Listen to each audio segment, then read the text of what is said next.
Chapter 3, A Darker God. The definition of Satan here in Hebrew means an enemy and also to persecute, from the Oxford Etymological Dictionary. On 12 August 1990, the Independent on Sunday newspaper published the verdict of an investigation into satanic ritual abuse.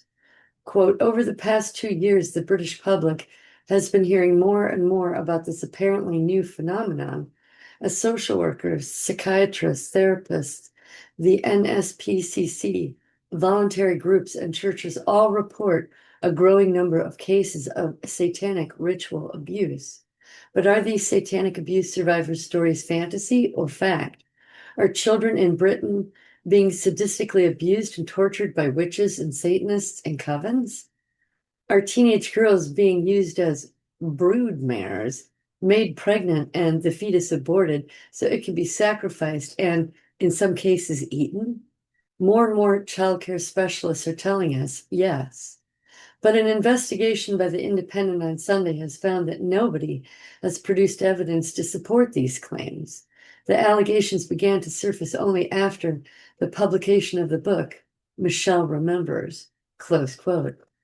The reporter who conducted that investigation, Rosie Waterhouse, will feature again when we come to consider the press reporting of satanic ritual abuse cases. But how true is her central premise that allegations of ritual abuse only began after the publication of Dr. Lawrence Pazder's pioneering work with Michelle Smith? The answer is simple as it is important. Satanic ritual crime, abuse, and murder have been reported, investigated, proven, and recorded for more than 500 years. Defining Satanism.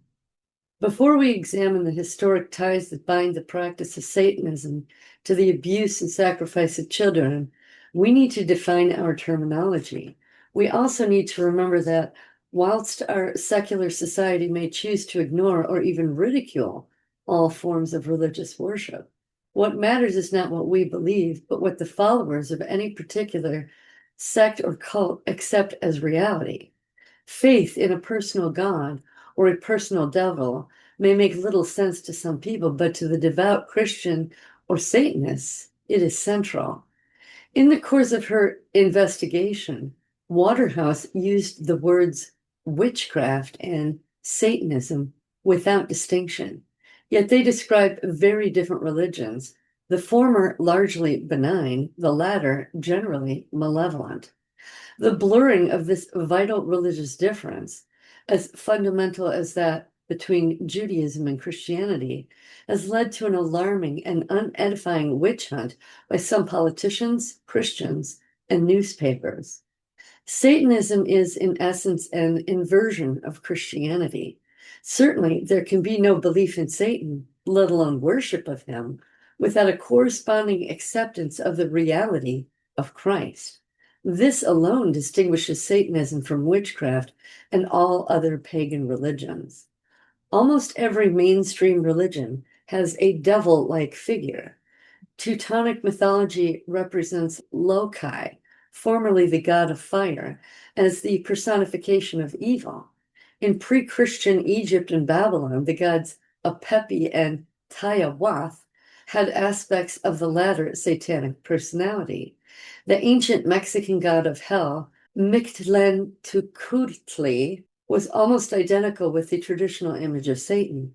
Yet, although the concept we know today as Satan has grown up within the developing teachings of the Christian Church, the variety of names and pseudonyms, the physical characteristics, and the belief in the devil's unlimited power for evil are, in fact, drawn from the Greek gods and medieval Christianity, spiced with liberal borrowings from other traditions. The word Satan is Hebrew and literally means an enemy or an opponent.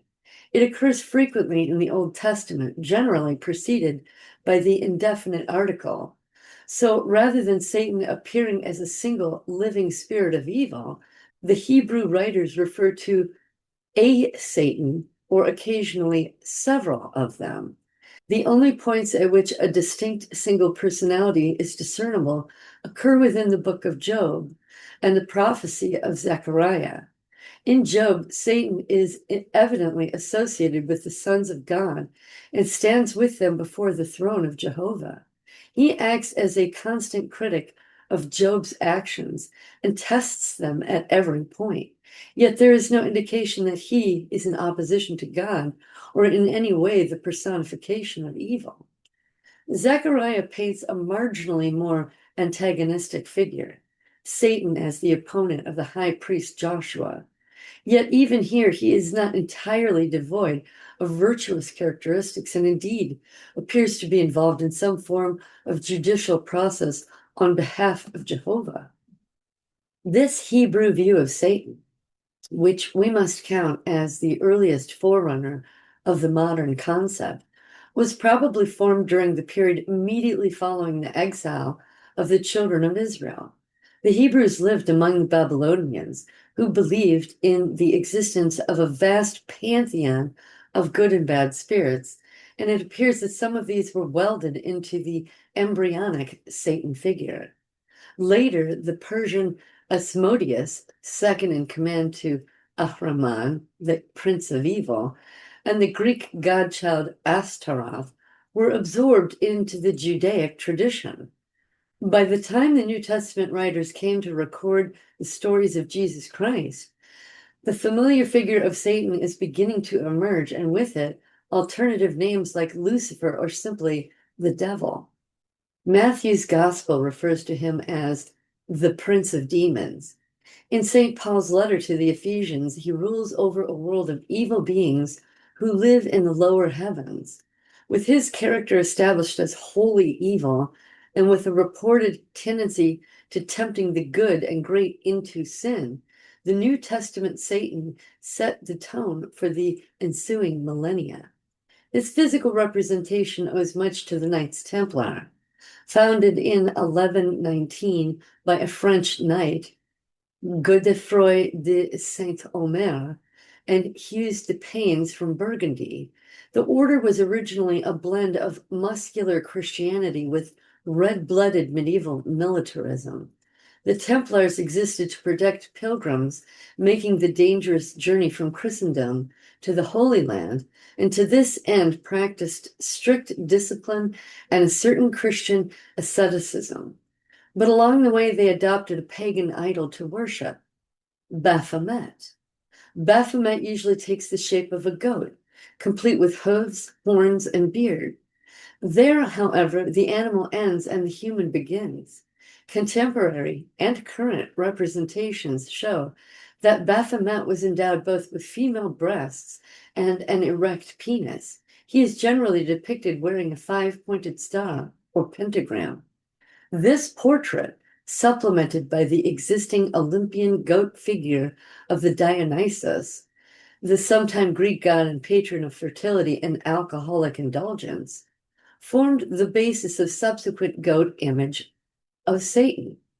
By the 13th century, the Templars were accused of worshiping the devil in the form of Baphomet during a wide variety of what we would now recognize as satanic type rituals. Before we come to examine the history and practice of satanic rituals, we need to highlight the difference between the satanic god recognizable from the 12th century and that of genuine witchcraft. It was a distinction not always made in the Middle Ages, causing a confusion which has lasted ever since. Separating Satanism from witchcraft. The words witch and witchcraft stem from the Saxon word Wicca. This in itself was a contraction of the Wittega, which translates as prophet or sorcerer. The basis of the religion of witchcraft predates Christianity and, quite probably, the Judaism expounded in much of the Old Testament. Prehistoric man was a hunter-gatherer, ruled on the whole by the elements and available wildlife. For primitive man, the elements were a superior force which ordered his very existence on the earth. From the earliest Indo-European races to the later Nordic and Roman societies, the sky was a supreme being, and living being who punished them when angry by sending flashes of lightning and claps of thunder. Nature played God and was worshipped as such. Among the scattered communities, women held a position of prominence over men and gradually became accepted as a channel to the gods of nature. The concept of a priestess became established. The god of the sky was similarly female, symbolized by the moon and with three aspects to match the three lunar phases: the maid, the mother, and the wise ancient, represented by the new, the full, and the waning moon. Gradually, the men built up a god of their own based on their separate hunting tradition. This god was symbolically animal, a horned beast who looked after man's well-being on earth and his passage through the dark and unknown world of death. Because of the essentially pastoral life led by early man, dependent on weather for the success of his crops, his beasts and indeed his own offspring, both the moon goddess and the horned god, were essentially concerned with fertility. The earliest rituals recorded were thus seasonal, worshippers paying homage in the hope of fertility being bestowed on their fields, animals, and women. By the time of Christ, this ritual pantheistic religion, which became known as Wicca, based on the two figures of the horned god and the moon goddess, by now also known by the Roman name Diana, was well established throughout Europe. Although the early church attempted to suppress this ancient religion as worship of its own devil, the earliest recorded condemnation of the worship of Diana appeared in the abbot of Prum's canon Episcopi in 906. Satan actually had no relevance to the religion of Wicca. But in the ensuing centuries, as Christianity spread its organization even further, Diana and the horned god came, confusingly, to be viewed as aspects of the Christian devil instead of as independent pagan gods. Inevitably, this early Christian obsession with denouncing any rival religion in terms of its own belief in a personal power of evil had a cross-fertilizing effect. The history of medieval witchcraft shows quite clearly that many witches began to believe in and worship the Christian figure of Satan alongside those of the moon goddess and horned god. Nonetheless, in theological terms, this was a distraction from the genuine pagan belief system. Whilst medieval man and the church-dominated states of the Middle Ages confused witchcraft with Satanism, it is important for us to distinguish between them. The two are separate religions with only occasional movement between them. Above all, the practice of and spiritual convictions behind their rituals are entirely different. Early satanic ritual. If the image of a goat and the persona of pure evil were developed as Satan's trademarks, by the 13th century, the form of satanic worship was beginning to be similarly recognizable. Ironically, its source was a well-organized movement of Christian monks. Just as the ascetic Templars provided the image of Satan in the shape of Baphomet, the liturgy of his worship was the product of a similar muscular mysticism. Monks known as Cathars and later Bogomils, who were centered initially around the monasteries of Central Europe, developed a doctrine of Christianity based on Gnostic dualism. It was to become the basis of all satanic liturgy. First, these Cathars did not merely mortify the flesh, they hated it with a barely controlled passion, and yet traditional Christian doctrine taught that God had created all things, including the much despised flesh and all its pleasures. In order to navigate an intellectual path through this paradox, the monks created their own Gnostic theology of dualism.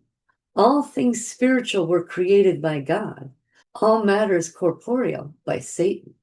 As a result, they were to discourage marriage, abstain from all animal food, except fish, which they believed were not produced by sexual intercourse, and practiced savage flagellation.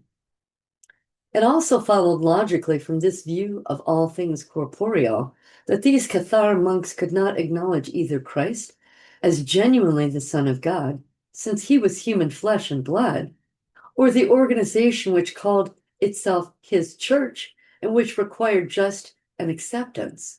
Cathar theology required the specific denial of the church, the cross, and particularly the Mass.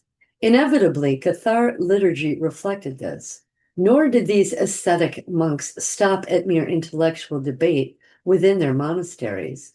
The Cathar church was extremely well organized, with its own rival hierarchy of bishops, priests, and deacons. Its aim was not just the substitution of the Cathar brand of Christianity for that of the Catholic Church, but the overthrow of a society they saw as fundamentally corrupt. The Cathars began during the 12th and 13th centuries to spread across Europe, generally by infiltrating themselves into the established church. These undercover priests would then begin to subvert the rituals and practice of Orthodox Christianity. All of this would be of little importance outside the narrow confines of ecclesiastical history, had all the Cathars stuck to their strict principles. In fact, many did not. They developed a doctrine that only the perfect were guaranteed salvation, and if those who were not in this elect band backslid, this was entirely due to the convenient fact that they were the product of the devil, not of God. So many Cathar monks covertly abandoned their pledge of celibacy. But instead of normal sex, they practiced sodomy, reasoning that this at least did not involve them in the crime of procreation. Gradually, the Cathar denunciations of Orthodox Christianity became incorporated in their saying of the Mass. Christ and the cross were reviled and denounced. Simultaneously, their unorthodox sexual activities became established as part of the proceedings. Although most Cathars could never be called Satanists, in many of their later rituals, the embryonic Black Mass is clear. That Mass has been the central feature of Satanic worship from the Middle Ages to the present day. Until the 13th century, the Christian Church had been relatively lax in suppressing rival religions. Witchcraft was a crime, but a crime amongst others. The Cathar heresy changed all that. In 1208, Pope Innocent III declared a crusade against the Cathars, claiming that they were covert Satanists. The mass anti-Cathar crusade, which swept across Europe, was the precursor to the Inquisition. The latter was a crusade very different from the anti-Cathar drive and was established in 1233 by the Catholic Church to root out and punish all false doctrine and heresy. It was a wide brief made broader still by the Vatican's encouragement to use whatever methods, from torture to murder, its inquisitors might find appropriate. The Inquisition was a bloody blot on history, which was to last more than 500 years. One of the first witch trials set the tone, both in the use of torture to obtain confessions and in the historic relationship between child sacrifice and alleged devil worship. In 1275, Inquisitor Hugues de Benols sat in Toulouse hearing the confession of a 60-year-old woman charged with heresy. Angela de la Barthe also faced another more serious charge that she had indulged in sexual intercourse with a demon and given birth to a monster. According to her, this creature ate only the flesh of dead babies. And so, Angèle explained she either murdered children or dug up freshly buried corpses to feed her unnatural offspring. The confession of Angèle de la Barthe and of many thousands like her must be viewed with extreme suspicion. But in amongst the admissions extracted by torture during the Inquisition are useful and seemingly reliable first-hand accounts of genuinely satanic ritual. The largely scholarly accounts given by the French academic de Lancret in his book Les Constances in 1613 and La Incrédulité 1622 clearly illustrate the emerging motifs of satanic worship. The confession made in June 1335 by one Catherine de Lort at mass trial of 63 Toulouse men and women on charges of witchcraft and sorcery has the ring of authenticity. She admitted to having murdered 2 of her aunts and went on to give a description of events at a sabbat she had attended. Sabbats were the quarterly meeting of witches and Satanists held on the 2nd of February, Candlemas Day in the Christian calendar, 31 March, 1 August, the Christian Lammas Day, and 31 October, Halloween. They reflected not seasonal equinoxes nor the agricultural divisions of the year, but rather the breeding seasons of cattle and dated back to Paleolithic man's horned god. Delort explained that she had sacrificed cattle at the Sabbat and that many of the worshippers had eaten the flesh of children who were also killed during the ceremonies. Inquisitor Pierre Gouy pressed Delort and fellow defendant Anne-Marie de Jourgel on the nature of their religion and the reasons for its rituals. Both promptly echoed the Cathar theology. They insisted that, although God was the king of heaven, Satan was the lord of this world, and the two were in conflict. De Jourgel stated that she believed Satan was then in the ascendant and that his ultimate triumph was assured, hence the bloody rituals she had attended. The Cathar Satan had, by 1335, become the god of at least those the church called witches. In their confessions, we can see the origins of satanic liturgy and practice. These Toulouse descriptions are, although part of a witchcraft trial, among the earliest accounts of satanic ritual on record. Unusually for the Inquisition, some academic historians accept the 2 women's testimonies as relatively credible, but the main feature of satanic worship, the Black Mass, was yet to emerge. The Black Mass. In part, the reason for this was the terminology of the early witch finders. They made no distinction between what we would recognize as witches' sabbat, that is, one in which the moon goddess or horned god were worshipped, and a genuine satanic ceremony. Yet there were clear differences. The witches' sabbats, hangovers from pre-Christian era, contain no reference to Christ nor any Christian symbolism. The satanic ceremony was specific in its anti-Christian liturgy. The earliest forms of Black Mass recorded by contemporary Inquisition historians bear striking similarities to some of the disclosures of children made more than 700 years later. The best descriptions, translated and collated by the historian Henry Rhodes, were published in 1954, a full 26 years before Lawrence Pasdar wrote Michelle Remembers.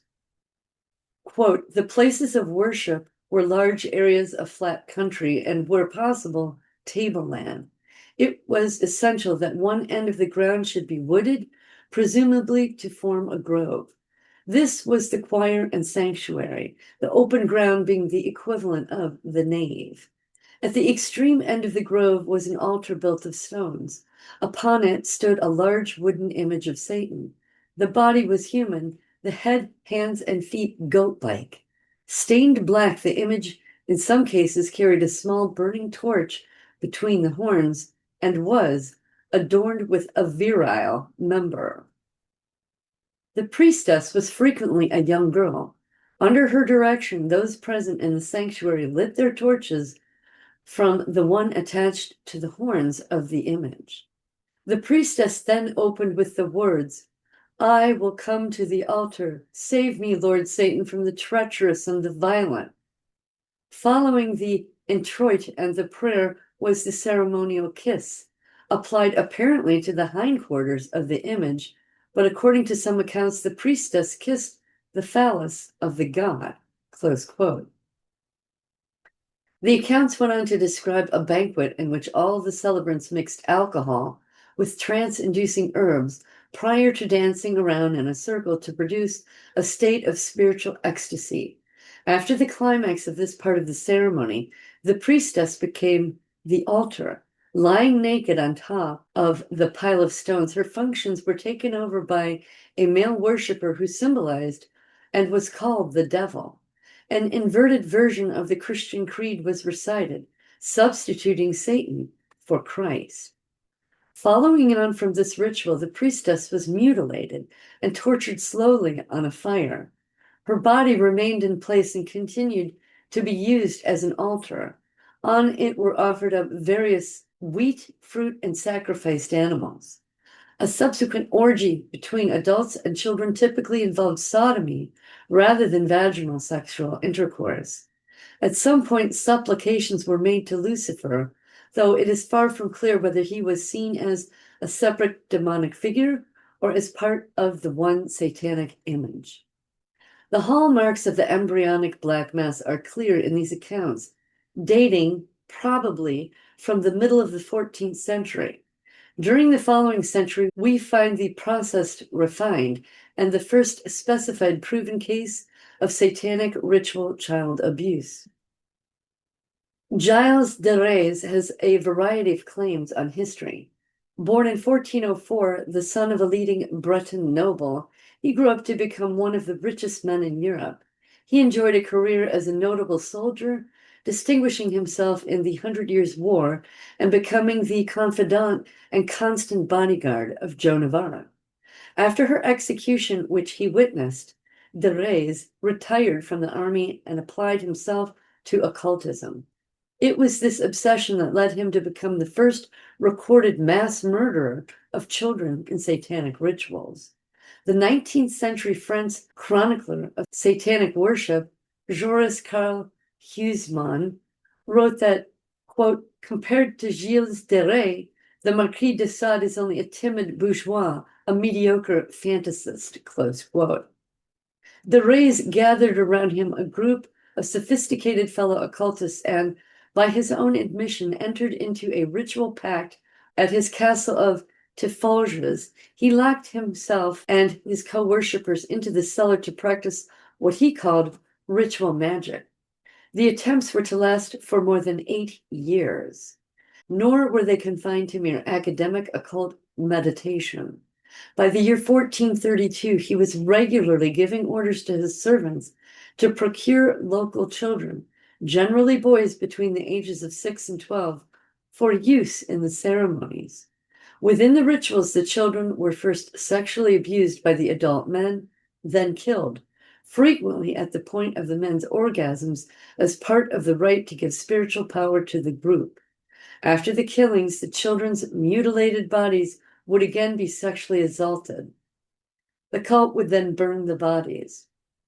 It's a footnote here. According to the anthropologist Dr. Margaret Murray, Joan of Arc's death by burning was a deliberate ritual, a sacrifice in which de Rais played an enthusiastic role.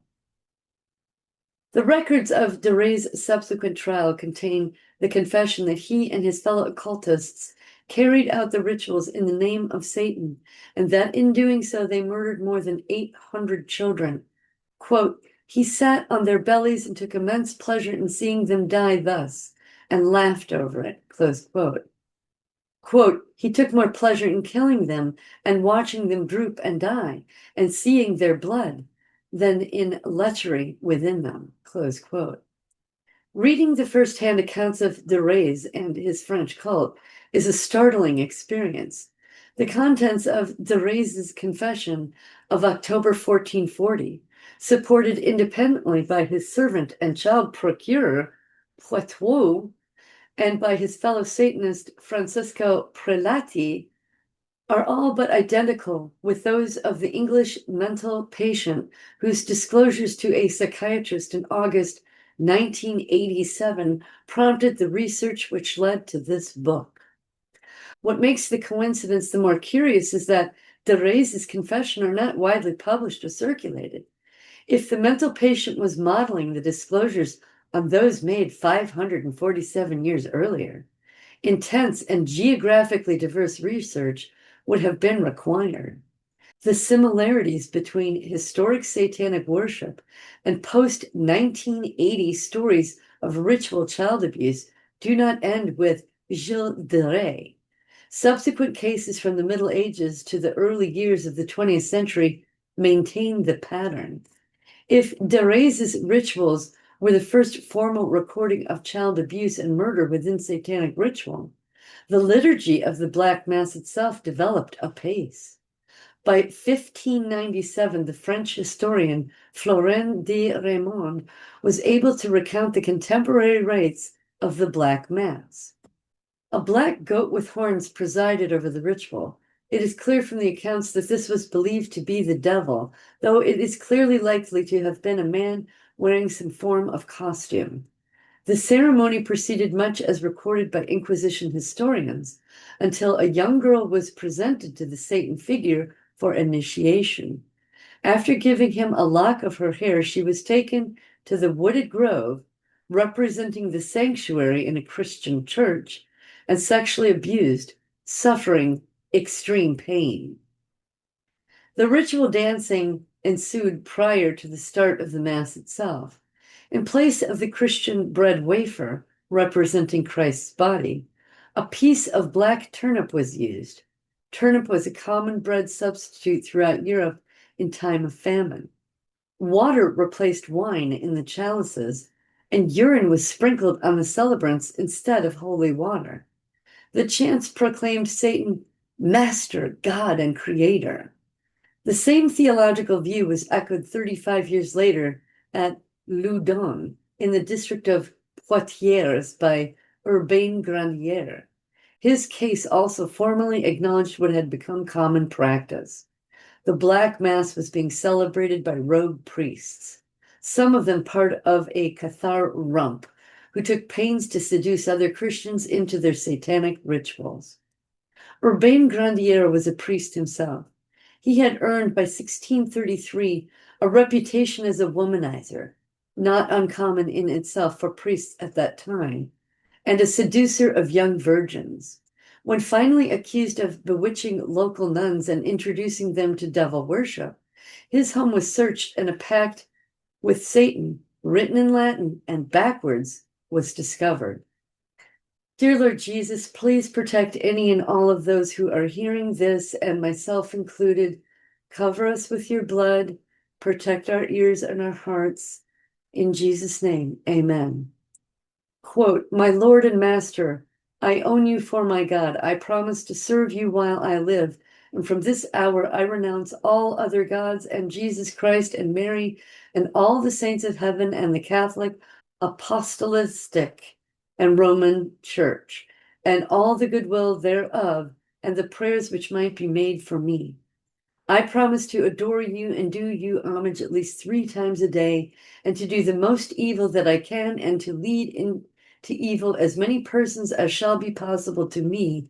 And heartily I renounce the Christ, baptism, and all the merits of Jesus Christ.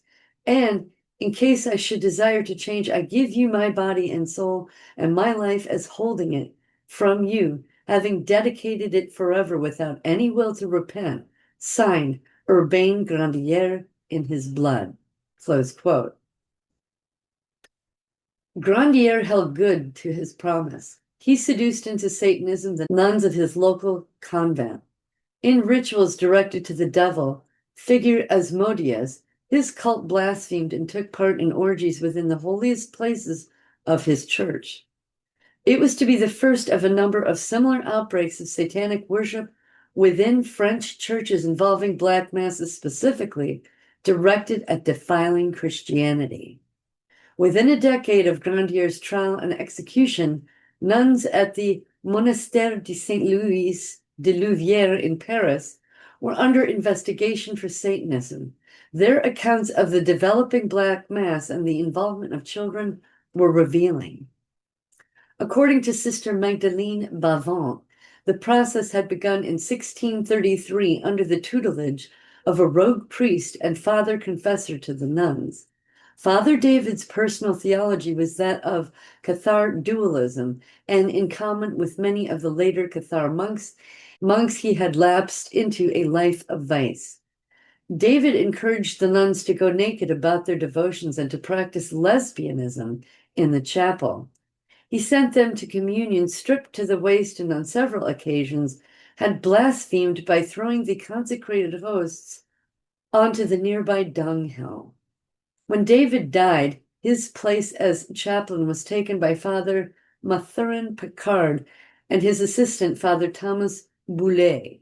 Both priests continued the sacrilegious and sexually inappropriate habits of their predecessor, but Picard gave them specific direction. Under his auspices, the nuns began taking part in satanic black masses. The ceremonies involved sexual intercourse with, quote, the devil. Priests dressed half as animal, reading from a book of blasphemies, the crucifixion of a newly born baby, and the murder of at least 2 men who had come as voyeurs and were killed when they tried to leave. Quote, the evil doing, mainly of the priests who attended these nighttime assemblies, reaches such a point that they often bring hosts, communion bread wafers, consecrated in the church, and place them on a kind of altar which is there. Then they say their mass.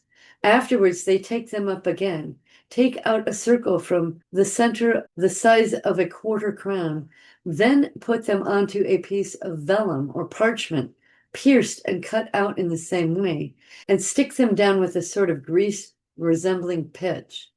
Then they pass them over their private parts as far up as the belly, and in this state abandon themselves to the company of women, close quote.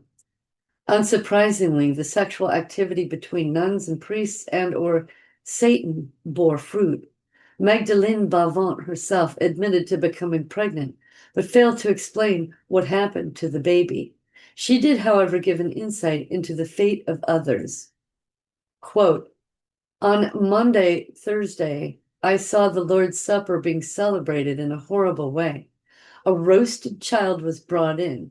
It was eaten by the assembly, and I could not say with certainty whether I tasted it.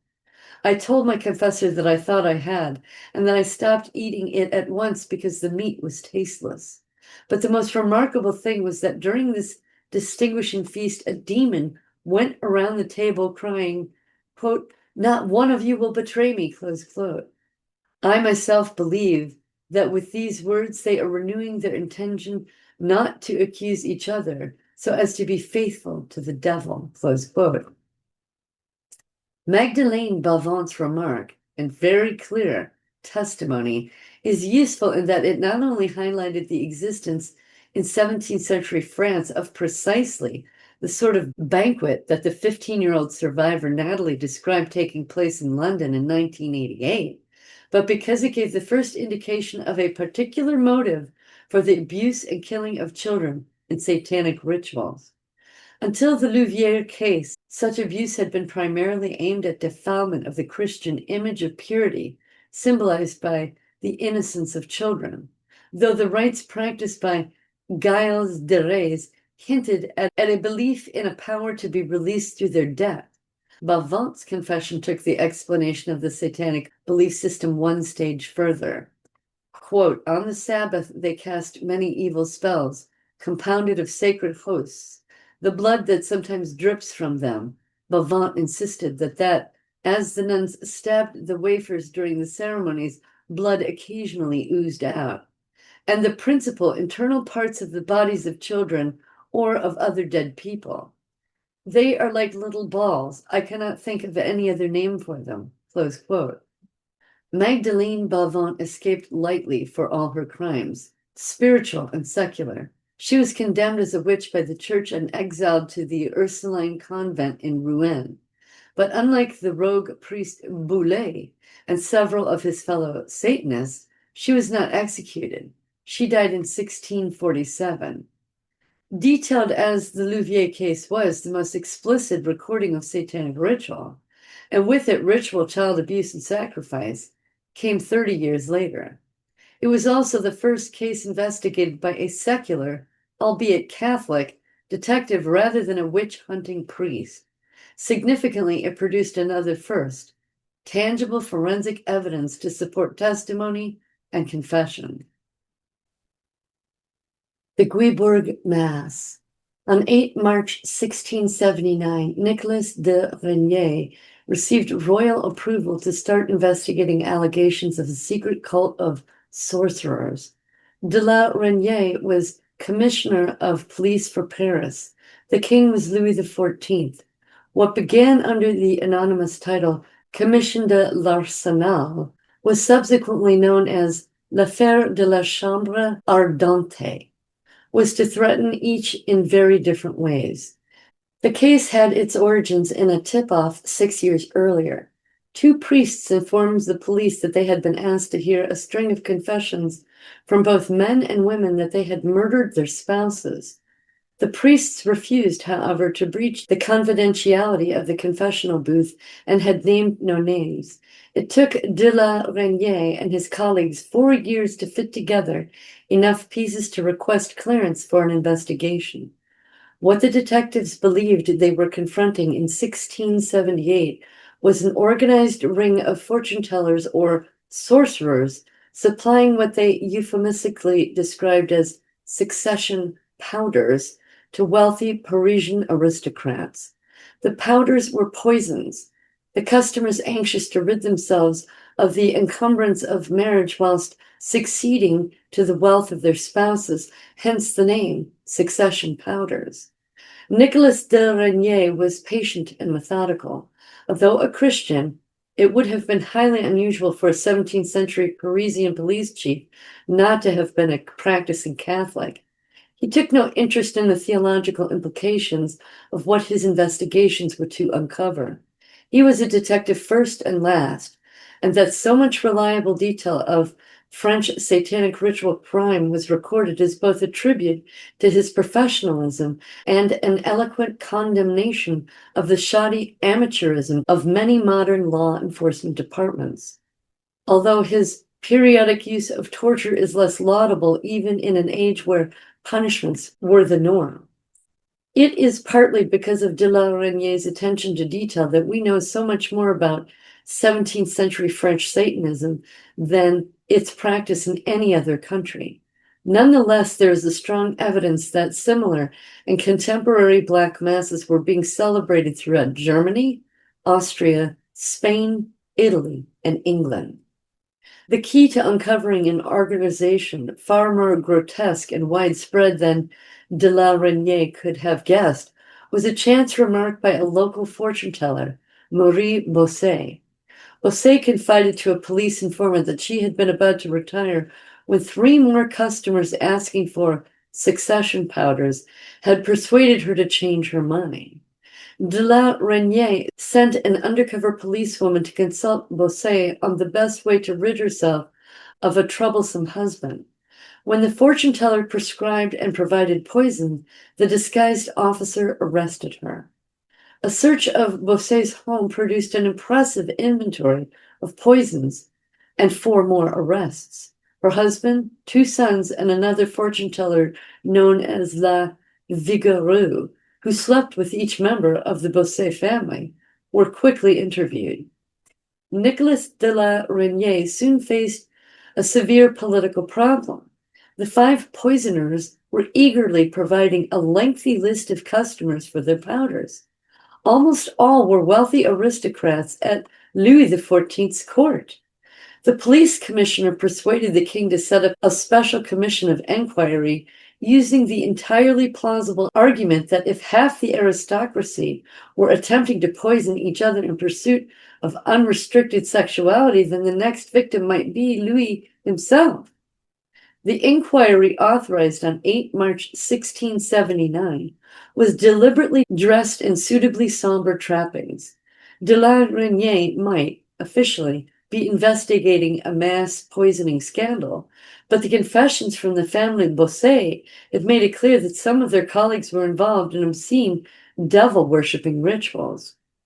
In a room draped entirely with black curtains and lit only by candles, hence its chambre ardente nickname, The police commissioner interrogated witnesses in front of a supervisory panel of judges. Marie Bosset and La Vigereau constantly identified two other cultists as the chief organizers of the rituals. They were known as La Voisson and La Lepere. The middle years of the 17th century France have been called by social historians the Age of Arsenic. The period saw a simultaneous surge of interest in facial cosmetics and in the murderous dispatch by poison of aristocratic spouses. In both, arsenic was the key ingredient. Catherine de Chaise was a pretty bourgeois married to a failed haberdasher who saw a niche in both markets. She first set up in business creating arsenic compounds for skin cleansing. De Chaise took her work seriously, investigating a variety of chemicals with an impressive empiricism. Along the way, she developed a quite legitimate interest in medicinal drugs and concocted a number of relatively successful potions. Ironically, given her subsequent career, she took as her motto the theory that inner cleanness was more important than external treatment. To boost her business, de Chaise quickly added astrology and magic services to her repertoire. In an age when even Wiccan cults regularly invoking a bewildering roll call of devils and demons to aid their rituals, it was only to be expected that de Chaise magic would swiftly take on a darker hue. De Chaise was happy to exploit the prevailing mood, but she was also a shrewd operator. Her astrology business catered particularly for the society ladies of salon and court. To ensure that she could provide a relevant prediction, de Chaise insisted that all her clients consulted her unmasked. Although she never attended court, she built up an impressive intelligence network permeating almost every level of Parisian society. The organization was run exclusively by women, all of whom used nicknames. Marie Bosset was known prosaically as La Bosse. Additionally, there were within its inner council the Bosset family, friend La Vigereau, a woman known as La Trianon, and François Filestre, de Chaise' goddaughter, who used the pseudonym La Filestrere. De Chaise was unquestionably the leader and known as La Voisson, the widow. In 1666, Catherine de Chaise had earned enough from her business to pay 30,000 livres for a secluded house in a desolate neighborhood.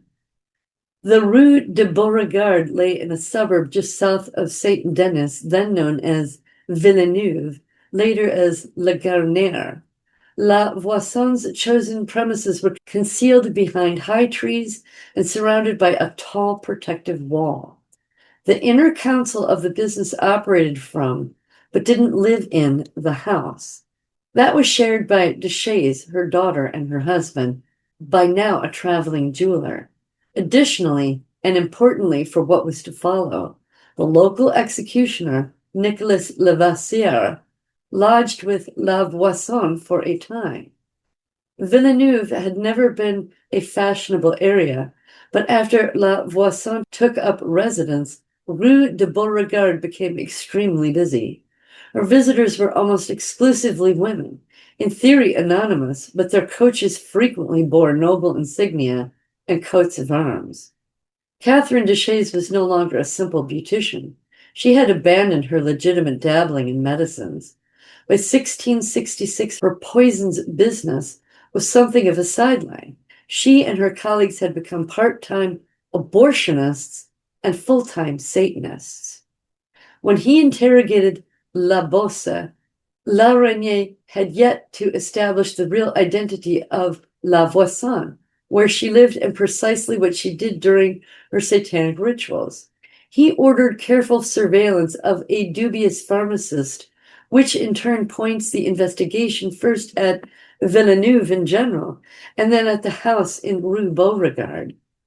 Within the location established, La Reynier turned his attention to the occupant, Catherine de Chaise.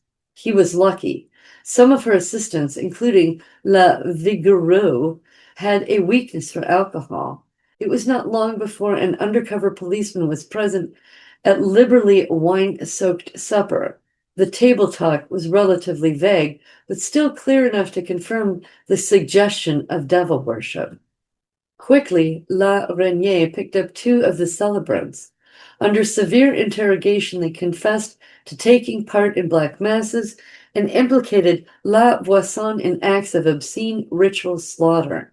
Their testimony might have been discarded as unreliable, given the means of its extraction, had a follow-up raid on the house at Rue Beauregard not yielded tangible proof of the most serious allegations.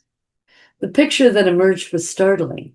Deshays, together with a 66-year-old priest, l'Abbé Guibourg, regularly conducted black masses at a pavilion in the grounds of the house. La Reynier's officers made a detailed inventory of the furnishings and contents of what was, without doubt, a satanic temple. The walls were completely draped in black with a white cross embroidered at one end. In front of the cross was an altar, again covered in black and with black candles at either end. In front of the altar, Guibourg conducted the ceremony. On top of it lay the celebrant, usually a woman, naked with her legs open. Guibourg, wearing an alb embroidered with black phallic symbols, approached the altar, intoning the introit, the first of the 5 sections of the ritual, with the congregation completing the responses as in the traditional Catholic Mass. Dear Lord Jesus, I bind and put the blood of Jesus over any and all words spoken here by me and all those who are listening to protect us. In Jesus' name, amen. Quote, Guibourg, in the name of our great God Satan, I will go into the altar of the infernal Lord. All the people, to him who gives joy unto me. Guibourg, our help is in the name of the infernal Lord. All participants, who reigns on earth.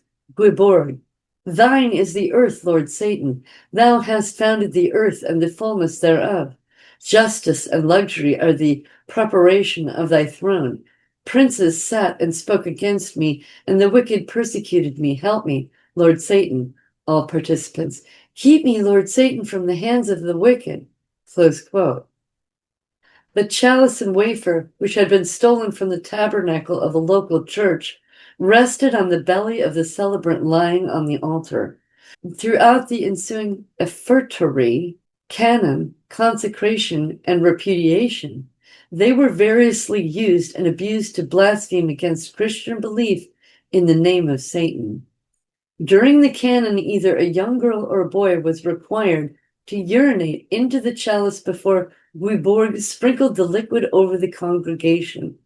In the consecration, the wafer was pressed against the breasts and the vagina of the celebrant lying on the altar.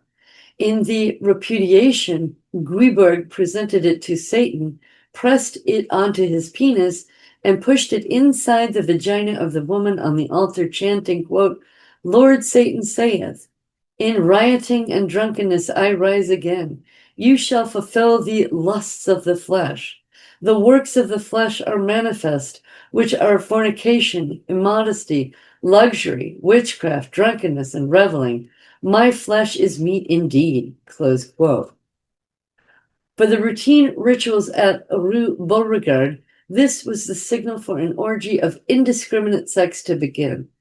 But La Reynier's investigations unearthed compelling evidence that Guibourg and Deshays had practiced a particularly obscene variant for a growing number of society clients. From the point at the beginning of the offertory where the sanctified host was presented, the text changed dramatically. It was, for a start, addressed to 2 particular named aspects of the satanic image. Quote, Ashtaroth, Asmodeus, princes of friendship, I beg you to accept the sacrifice of this child, which we now offer to you for the things I ask of you. Close quote.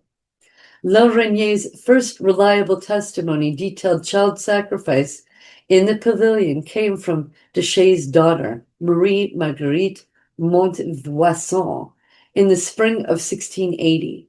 Marie was 21 and had previously given La Reynier detailed descriptions of animal sacrifices and the drinking of their blood. But the account of the child's ritual death were more detailed still. She said she watched as Guiborg held the infant by its heels and cut its throat. The blood was drained into the chalice lying on the naked belly of the woman/altar and handed to Marie. Guiborg smeared blood from it on his penis, then on the woman's vagina. Then they had sex. In the following months, Marie went on to describe a number of similarly gory ceremonies at the pavilion in Rue Beauregard. Quote, she remembered that Pelletier, an assistant, brought 2 afterbirths to Guiborg, one of which was later distilled by Pelletier and the others by Dumesnil, another assistant. It is also true that a midwife who lived at the corner of Rue des Deux Portes also distilled the entrails of a child which the mother had born there, brought by Voisin for an abortion. Before the distillation, the child's entrails and the mother's afterbirth had been taken to Guiborg by her mother, the midwife and the child's mother, on whose belly her mother, on her return, said Guiborg had celebrated Mass, and that the woman was then still all covered with blood. Close quote. What made the testimony politically difficult was that among the most notable celebrants at the worst Black Masses was the king's mistress, Francois Anthenius de Montmartre, Marquis de Montespan. Quote, a child that appeared to have been prematurely born was presented at Madame de Montespan's Mass by order of her mother, de Chaise. Guiborg put it into a basin, cut its throat, poured the blood into a chalice, and consecrated it with the host, finished the host, then took out the child's entrails. The next day, Mother Voisin took to Dumesnil to be distilled, the blood and the host in a glass phial, which Madame de Montespan took away. The child's body was burnt in a stove by Mother Voisin. Close quote. The last remark, almost thrown away in the gory detail of Guiborg's Mass, was vital. Le Reynier's team of officers sealed off the house in Rue Beauregard when they arrested the occupants. Inside were ovens exactly described by Marie with forensic indications that they had been used as she had claimed. Catherine de Chaise and l'Abbé Guiborg confessed independently to the allegations of child sacrifice in satanic rituals. De Chaise even boasted that she had personally been involved in the ritual death of more than 2,500 infants and fetuses in the 13 years she operated from the house at Villeneuve. The case is a classic example of the abuse of children in satanic ritual, but its importance goes far beyond mere confirmation of the historic existence of such cults. Almost every key indicator recorded by modern therapists was patiently set down in La Reynier's official transcript of hearings before the Chambre Ardente. The drinking of blood and urine, animal sacrifice, orgies involving humans and children, child sacrifice, chanting, and blaspheming in the name of Satan or one of his pseudonyms. The practice of inducing abortions was common, and its importance to the ritual clear. One statement taken by Le Reynier's team recorded the aborting of a fetus in a Rouen woman who knew nothing of the cult. She was given drugs to make her hallucinate during the operation carried out by La Lepere and forced to agree that if the fetus were born alive, it was to be baptized with salt and water prior to being handed over to de Chaise. The woman completed her side of the bargain and told the hearings that La Voisin had taken the fetus from her at the house in Rue Beauregard with a smile. The specific contents and appearances of the candles in the pavilion was also described.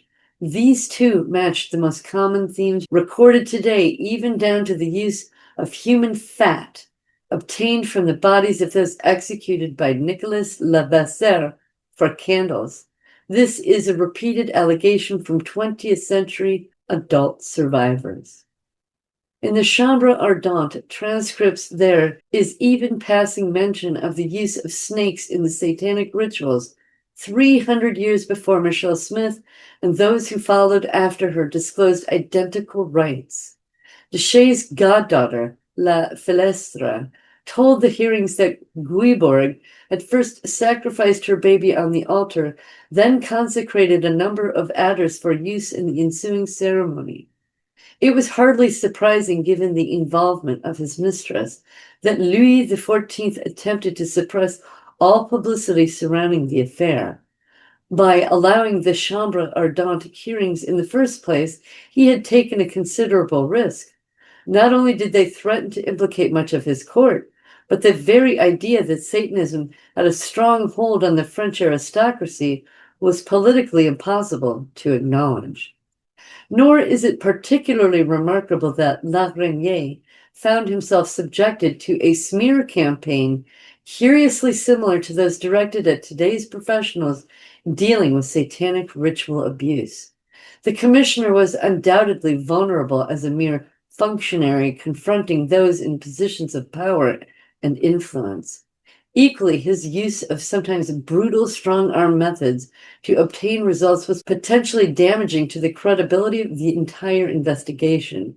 It is a credit to the thoroughness of his methods that unequivocal physical evidence of the substantive allegations was found to support the witness's testimony. What makes the Guibourg case truly unusual is that it progressed to a reliable conclusion. 104 men and women were convicted by the secular legal system and sentenced variously to death, slavery in French galleys, or banishment. But there was one other feature which would be echoed in modern cases. None of the high-ranking nobles who jointly controlled the cult were ever dealt with.